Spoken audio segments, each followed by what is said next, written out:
And we are on Season 3, Episode 20. This is David, and I'm here to talk about "And the rock cried out, no hiding place." Now, what on earth, the rock's crying out, what does that mean? Well, from the Internet of Things, I've come down to two logical possibilities, because if you Google it, almost the 90% plus will talk about the JMS episode. This is widely regarded as one of his best efforts at writing and production. And it's just flooded with, JMS this and JMS that. But behind that, what does it mean? There's two possibilities I found. There's a Ray Bradbury short story from the 1950s about nuclear war. It's 26 pages, but I believe it refers to the story, I believe it's in Colossians, if I have my New Testament correct, Jesus arriving on some sort of beast of burden, a donkey or an ass or a donkey's distant cousin or a horse or whatever. He arrives in Jerusalem and the crowds go nuts, because they think he is there to save them from Roman rule. So, of course, this angers and concerns the Romans, and it angers and concerns their puppets, the Pharisees. So the Pharisees go to Jesus and say, "Jesus, our fellow Jews just like us, so stop with the reform already." And Jesus said, "You can silence me, you can silence the people even, but eventually even the rocks are going to cry out against you." Not such a good thing when rocks start yelling at you. So, I think that's probably what it deals with. But if you disagree, put your response to what you think it might be down below. Start off with Z 14 days. 14 days till what? Well, we all know it's till Sheridan goes to Zahadum. Brother Theo and his monks are working to calm people down, because they've just been through a monumental change of biblical proportions, pardon the pun. But at any rate, he calls in some reinforcements from Earth. Londo wants Jakar dealt with, and he's found a way to get him back to Narn with Veer's help. He tells Veer to go to Rifa, who is carrying a telepath with him, and tell him that they've located, go to Jakar, and then later Rifa will get a hold of him, but to go to Jakar and tell Jakar that we have found Natoth.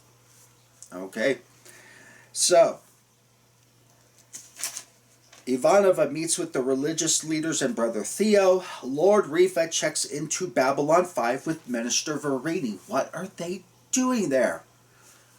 Why aren't they meeting on Centauri Prime?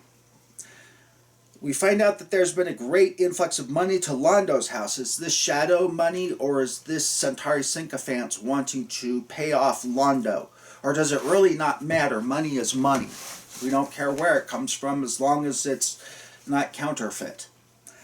And we learned that with money comes power, but Rifa has more voices in the Centauri. So it comes down to, do you want money or do you want power?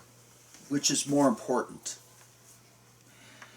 But we learned, Rifa has more voices in the Centaurum. I think I just said that. Rifa wants Minister Verini to favor his house over Malari, but the Emperor has no preference in the matter. He hasn't made up his mind, which is not uncommon for rulers in their first year. They're usually going to keep quiet and figure out who they can trust and who they want to do what. Then the executions will start, usually, in a lot of these things. If you look at the Kim family in North Korea, bloody history there. The religious leaders that are meeting with Sheridan give their intel to Sheridan.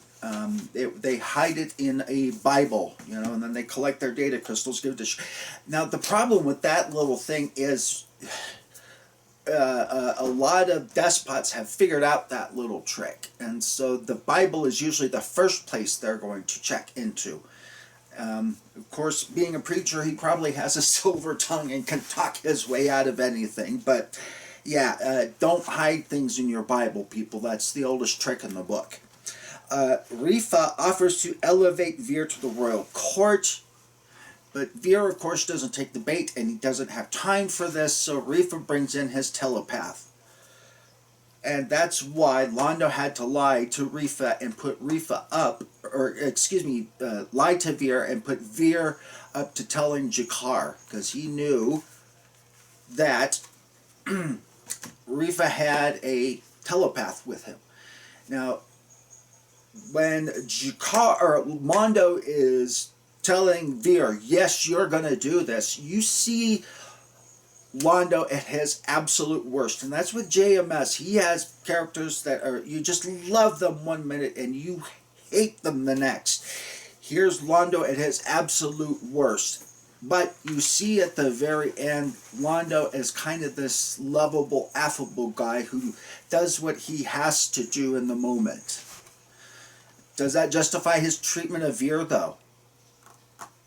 That's the end question. Does that justify his treatment of Veer? Put your answer down below. I'd be really interested to hear your comments. And we see that Jakar arrives on Narn. The dust and wind never stop. It never feels warm anymore. Is that kind of, are they talking about a nuclear winter? Because I didn't know that asteroids did that kind of a thing. Or is that just kind of the same difference? I don't know. I'm not a, that part of science was never really my thing. Centauri are making the call into a building like the Royal Palace for a visit from Cartagia, which is going to be extraordinarily important for the story arc later on. So pay attention to that part. And we get into a good old Southern Revival Baptist preacher meeting.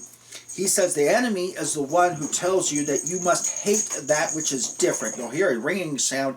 That's my cat playing with he's about 5 months old, and he's got a little tinkle ball. Right now it's in his mouth, and he's battering it around the house. Doesn't care that Daddy's on the camera and being taped right now.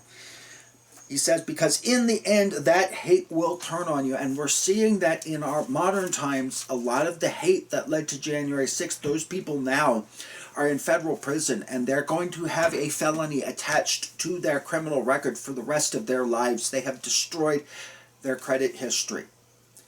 And it's going to weigh on them. And a lot of them are expressing extreme remorse for their actions. 5 people were killed. Several of them were cops. And they didn't go, quietly or pleasantly or anything like that. They were brutalized to death. And a lot of those people are expressing extreme remorse at their hands in that sort of a thing, because as we learned from the pastor, the enemy is the one who tells you that you must hate that which is different. Because in the end, that hate will turn on you. That's why I repeat it twice. Rifa gets a message from Londo listing his crimes, including the death of 5 to 6 million Narns in the bombardment of... And so that's why the Narns, Rifa gets his just desserts in the most poetic way possible. The people that he bombed are now pound-caking him to death.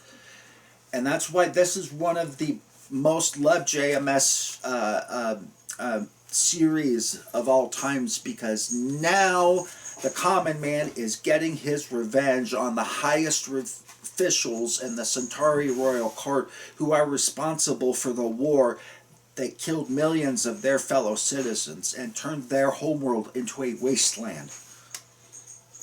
And we hear singing the gospel song No Hiding Place. Sheridan has shown a massive first wave of white stars, and Sheridan and Delenn kiss. Oh, isn't that so cute? And it goes to Z-minus 10 days. So at any rate, lots of stuff to talk about down below in the comment sections. As always, like, comment, subscribe, and share. Hope you all are having a good holiday season.